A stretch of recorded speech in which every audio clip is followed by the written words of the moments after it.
2-minute warning is now appropriate. So that's the 2-minute warning. And while you're refreshing your drinks or your dessert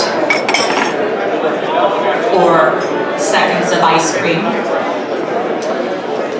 I'd just like to thank, there were so many people who on such short notice were made everything as smooth and as possible, as smooth as possible.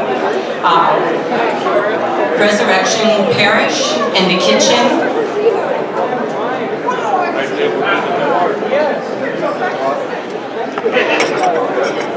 Kim and Chris did an amazing job with setting the tables, and we have some posters which embody Peter's spirit. Also, I'd just like to take a moment to recognize that today is Remembrance Day. And Peter and his family were veterans of World War II, as many other people here. And that affected so many lives and also impacted the way then we have been able to live. So just a moment of silence for the day that is November 11th and remembering all those who have gone before us.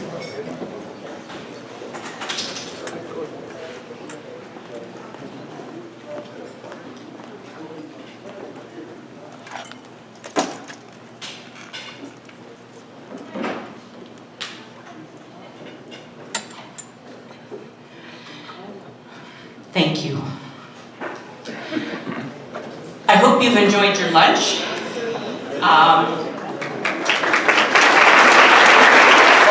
Good. Peter would be so happy that there's food left over. I'm so happy because I think that could be lunch tomorrow. I'm Jackie. And I officially joined the Gross family in 1985.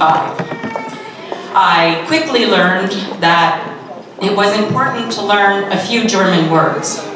My ears always perked up when Jackie was in the sentence. Not that I ever understood. But verklempt is a word that you will hear a few times today. And I don't know the direct translation, only that in our family, it's used to describe that overwhelming, choking, unable to speak emotion. There are a few people who will be speaking on behalf of others because verklemptness runs in this family. When I married Bertie, I didn't know I was getting a gift with purchase, and that was Peter. He was my go-to guy. Everything from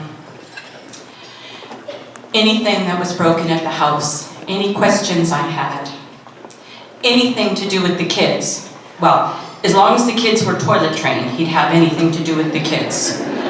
That was chauffeuring, giving them lunch, taking them for a walk. They were everything to him. He was even my support when it was, what do I do with Bernie now? I knew I made it into the family when the last time, and it was a few years ago, he said, he's yours now. He's not coming back.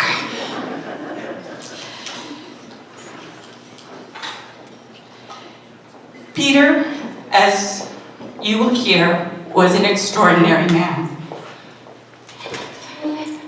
We will miss him, but always remember him in so many different ways. Chris?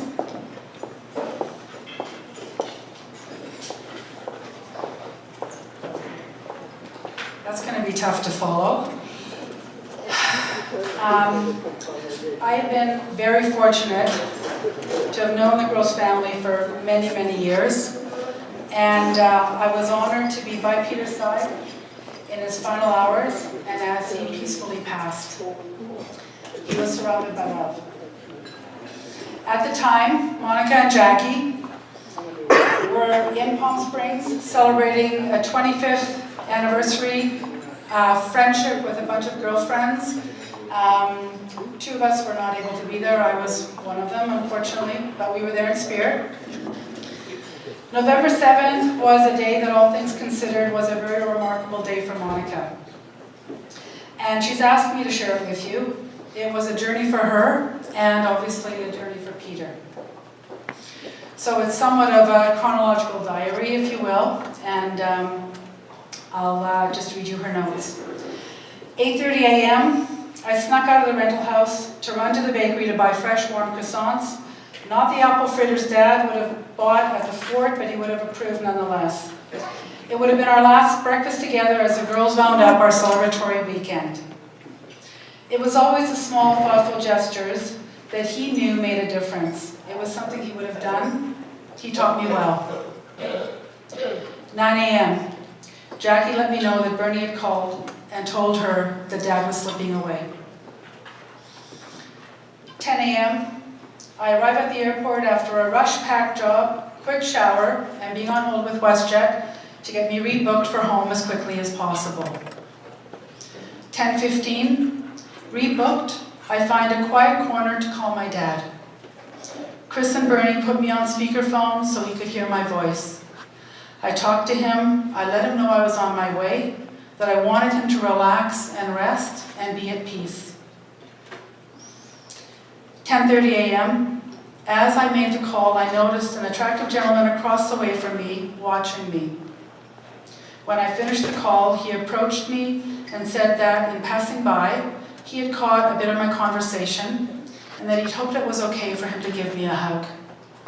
I gratefully accepted the sincere act of kindness from a stranger. 10:45, as I approached the gate area, I passed by him again as he was standing with his friends waiting to board. He stopped me again and gave me another hug, as did 4 of his friends, and said, by the way, "Hi, my name is Peter." His friends showed me a photo of Peter's hole-in-one and his bar tab from the previous day, a doozy, winner buys all, and we boarded. 11 a.m. The aircraft pulled away from the terminal when 8 WestJet ground crews stood on the tarmac and unrolled a huge banner that said, "We care. Yeah, we mean you." As the 3-hour flight progressed, I closed my eyes and one by one pictured all those who had passed before my dad, trying to envision them and only them one at a time, starting with Uncle Evold, our 2 Omas, all our aunts and uncles, great friends like Johnny Froschel, and most recently Veronica, and Chris's dad, who passed away 2 weeks ago. I would open my eyes every 15 minutes or so and would look out the window. Every time, the sky was unbelievably different. It had been overcast over the dry desert of Palm Springs, then broken clouds and rolling hills along with rivers and tributaries. The mountains were next. Like a layer cake, they were capped with snow, and then a thick layer of perfectly flat cloud rested above them. Above that, brilliant blue skies. It was breathtaking. As we flew on, a small jet passed us, crisscrossing our path just 1,000 feet below. I closed my eyes, and the last time I opened them before we landed, I saw an upward jet stream as long as far as I could see. I knew at that moment that my dad had fallen asleep. It was like an undiscovered path far off into the distance. For me, it would be the path that Dad took. We landed in thick fog, and as we taxied to the terminal, a coyote was casually walking across the adjacent runway. I could feel Dad's trigger finger twitch. This leg of the flight ended, and it was the best trip I had had. I had missed him, but felt he had been on the flight with me. As I waited for my connection, I went to the bar and ordered a quick shot of my most favorite medicine. As I paid my tab, $10 a shot versus $12 for an entire bottle in the States, a gentleman from across the way raised his hand as if motioning for another drink. I realized that he was trying to get my attention, and when I looked directly at him, he gave me a big grin. He stood up, turned around, and showed me his company logo jacket, Jaeger Construction. I toasted back with my empty glass, hoping he'd get me a refill. I then flew to Calgary and picked up my truck from the Park and Fly. I felt eyes on me as I dug it out of the snow, and not 10 feet from the truck, patiently sat a large hare, calmly watching me, almost as if to say, "You've made it this far, carry on." As I rounded the corner to the house in Canmore, 5 mule deer, frequent visitors to the backyard, greeted me. I again imagined Dad's trigger finger twitching. It would have been like shooting fish in a barrel. He was an amazing dad and taught us well. Not just the typical courtesies parents drum into their kids' heads, although many times when heading out, his final words to me would be, "Remember your name." His life lessons taught us how to live our lives and manage our relationships with kindness, grace, and generosity. I am so proud to be his daughter, and he will forever be my dad. I never felt alone that day. It would be one of the hardest days of my life. I felt peaceful, serene, and I felt that he was with me as one by one the signs from the day brought me home. I know that he will never be gone. He is still here, but in many new shapes and experiences as I move on with my life. I just have to take the time to recognize them. He will be with me every day. He allowed me to share in his final journey in his own way, and I was with him in his final hours and as he passed and rose like the jet stream. In closing, I'd like to have a chance to say something about Peter. I've known him for many years, and he's been an inspiration for all of us for our own reasons. Trying to define who he is as such a remarkable man has been very hard, and I've struggled with words. And something dawned on me a couple of days ago driving that there are words out there that define him, and someone's already put them together. It's a song that Peter has probably not heard, performed by an artist I'm sure he didn't know.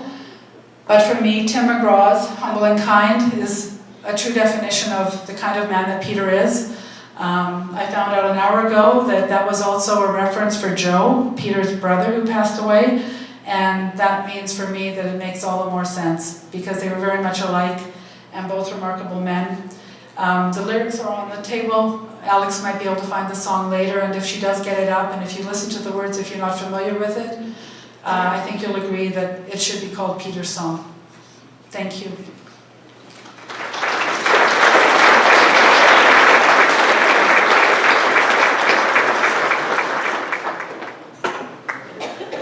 Thanks, Chris.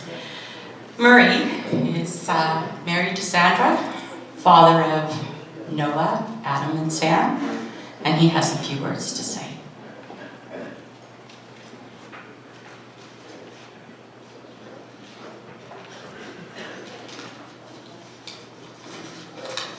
Hi there. Thanks everyone for coming. I considered Peter very much a father to me. He was the king of silently leading by example, positively influencing those around him. He was always there to share his knowledge openly, and he commanded respect, not because he was authoritative, but because of the personality traits that made him special. Kindness, generosity, tolerance, humility, and I heard he was a good dancer as well. He always wanted happiness for others before himself, because seeing joy in others is what made him happy. Whether it was sending care packages to his favorite daughter in Saskatoon via some obscure, well-done employee, or simply making sure the fridge was always full of everyone's favorite beverages, his efforts were usually for the benefits of others. We got a flurry of emails from a lot of people telling their stories about him, but one stuck in my mind was from Andreas from Berlin. So it was in German, so thanks to Barb and Ursula, they interpreted it for me, so here goes. I wanted to share a personal memory of mine of Uncle Peter. In 1980, when my family went up to the island up north, Peter brought along a couple of guns and we were allowed to shoot bottles, cans, and other things. For a couple of big city Berliner boys, it was a very exciting experience. Peter was so impressed with my shooting skills that he wanted me to shoot the star off a sheriff's badge out of his hand. At first I did not want to do it because I did not believe I was good enough and that it was too dangerous. Peter encouraged me to try it, and to my surprise, I was able to hit the star and all of Peter's fingers stayed intact. Whether or not he tricked me will forever remain his secret. His ability to foster my courage was one of his strengths.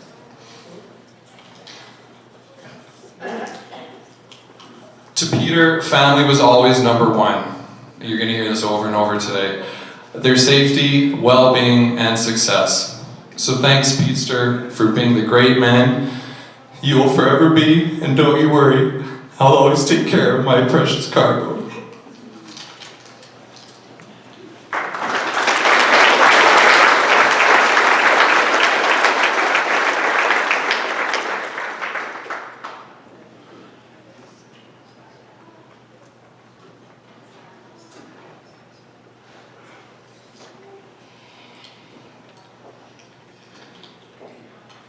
I was delegated. Bernie's asked me to share a few thoughts, and these are in Bernie's words. He has some of Peter's DNA, some of Ursula's DNA. From Peter, he received gray hair. From Ursula, an oversized verklempt muscle. From Peter, a very emotional memory. From Ursula, an oversized delegating muscle. As mentioned, Bernie delegated me to share just a few of his experiences. My dad gave me some great advice when I was in my late teens. Son, you're an okay kid, not that smart, but I love you. So if you're going to make it in life, I'm going to strongly suggest you learn and embrace these two things. Number one, when you grow up, I want you to become a thief. Keep your hands in your pockets and steal with your eyes and your ears. You find successful people, ask them intelligent questions in regards to their success, then listen intently and steal their experience and knowledge. I will tell you that 9 of the 10 successful people you ask will share everything with you as they understand it. It's not the knowing what to do. It's the doing what you know. This is the difficult thing in life. Be smart and learn from your own experiences, good, bad, or otherwise. However, also be wise. Be a thief, steal and learn from other people's experiences, good, bad, or otherwise. Number 2, surround yourself with fantastic, incredible, and humble people. This is why he asked me to marry him. I said I would say that. Because if you hang around with dinglings, you'll become a dingling. Embrace and follow these 2 pieces of advice, and I'm sure you'll do okay. Peter also walked the talk. My dad completely surrounded himself with amazing people. His brother and 2 sisters and their families, they grew up all within blocks of each other, and we spent every Sunday in December rotating dinners between the 4 houses. His Lodcamoose fraternity, their incredible northern cabin, and their backcountry hunting trips. His German buddies, especially the one-of-a-kind Johnny Froschel. And then there was the almost secret society of Not for the Timid Tour. These were led by Charlie Baldock, Bob Crow, and Victor McDougall. These were all very special people in Peter's lives. One day, Peter pulled me aside in the office during a time when I was a particularly bigger jackass than normal. Peter knew that, and he knew I needed a corrective review, or tune-up, as he'd say. My dad told me one of the best decisions in his personal and business life was to find another partner as good and as amazing as Ewald Jost. Ewald died incredibly young after they had moved back to Regina when they had finished their adventures and their businesses of Arcola Plumbing, Redverse Plumbing, and the first Weldon Plumbing in Bingham, Saskatchewan. Peter found his second Ewald, who was Mr. Bob Stevenson. Bob was not only his business partner in founding Weldon Plumbing and Heating in Regina. Bob also became Peter's great, true, and loyal friend. My jackass tune-up was accomplished with this story. Peter said if he was ever stranded on a desert island, he wanted to be stranded with Bob. Because if one day Bob and Peter split up, left their camp early in the morning, went in different directions to increase their chances of foraging food, if Peter came back to the camp several hours later and found a banana leaf with 2 berries on it, Peter would know one thing for absolute certainty. Peter would know that Bob had found a total of 4 berries and had saved 2 for Peter. After hearing this story, and I finally stopped my tears, Peter said, "So quit being such a jackass and spend your energy finding and surrounding yourself with the Ewald Josts and the Bob Stevensons of the city." Bernie said I did. My dad was fair, yet very firm in his business dealings. However, in his personal life, he was an uber muffin. Yes, he was. I was 15 years old when Peter and Ursula built their cottage at Echo Lake. I saw him time and time again do business with friends or acquaintances for various things like drywall, concrete, painting, etc. My dad would always ask for the invoice so he could pay quickly. Most who knew him would just say, "Pay me in cash. And pay me what you think is fair." Peter would always pay 10 to 30% more just to guarantee it was fair. It made me nuts. But that's the Berliner DNA in me. Speaking of Berliner DNA, my mother Ursula from Berlin was the perfect pepper to Peter's salt. They made a tremendously successful team because their incredible personalities and skill sets so wonderfully complemented each other. Peter's humor was quick, clever, subtle, and sometimes self-deprecating, in contrast to the loud, irreverent, and sometimes inappropriate Berliner's humor, as per my mother and myself. As recent as a few months ago, when Peter was struggling mightily with Parkinson's and was experiencing extreme difficulty in putting on a simple pair of sweatpants, his body refused to listen and properly respond to his mind. My Berliner mother, who while trying to help him, yet was becoming more and more frustrated, blurted out, "Peter, reiß dich zusammen. Peter, pull yourself together. Put your foot in the pant leg. Peter, put your foot down." Peter paused. Oh, and he had that smile. Looked up and said, "Yep, should have done that 40 years ago."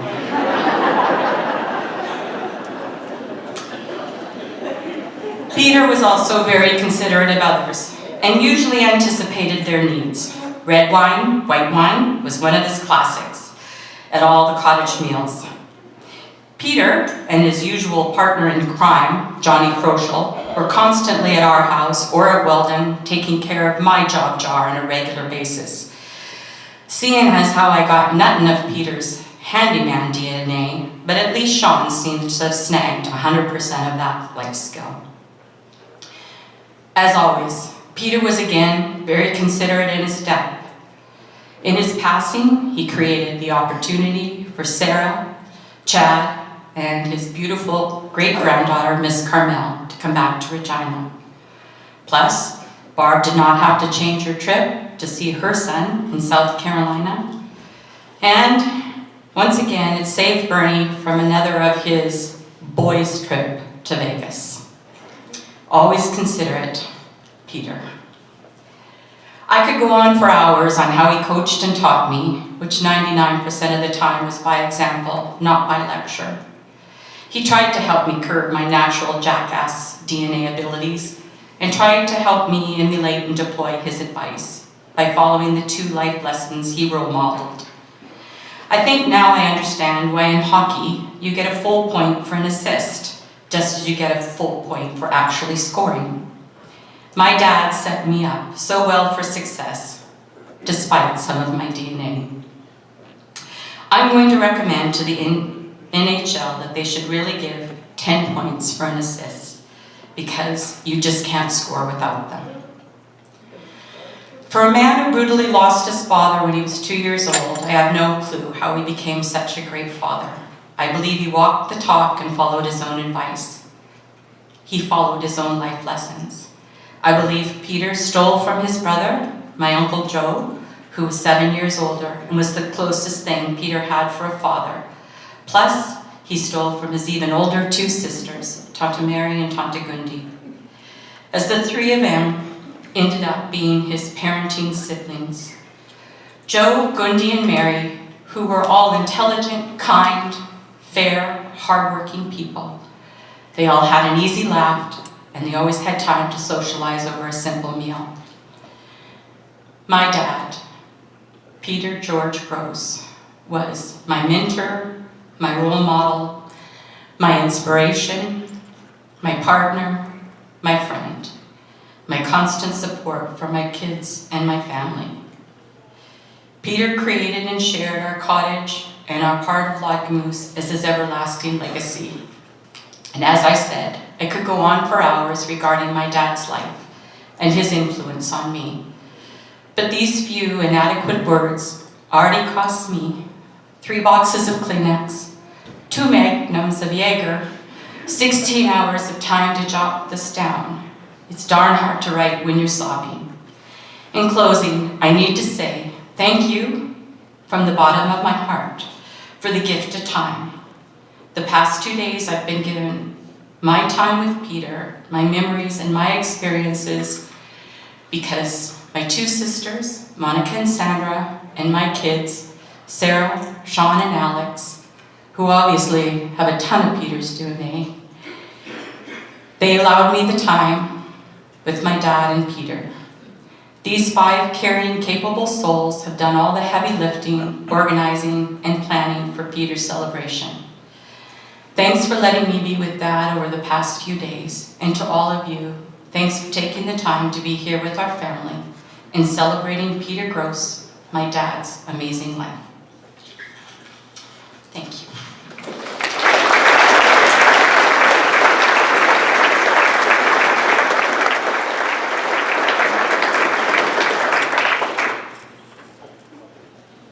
At this time, Sarah, Sean, and Alex, our 3 children, have a presentation and a slideshow.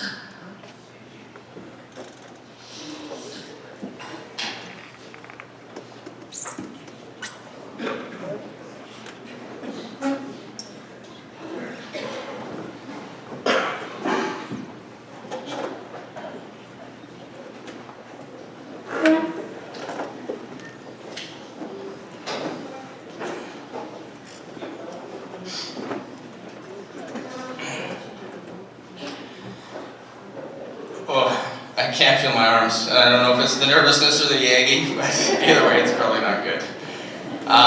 My name is Sean, and my 2 bodyguards are my wonderful sisters and Peter's Engelwines, Sarah and Alex Gross, and Peter was our remarkable Opa.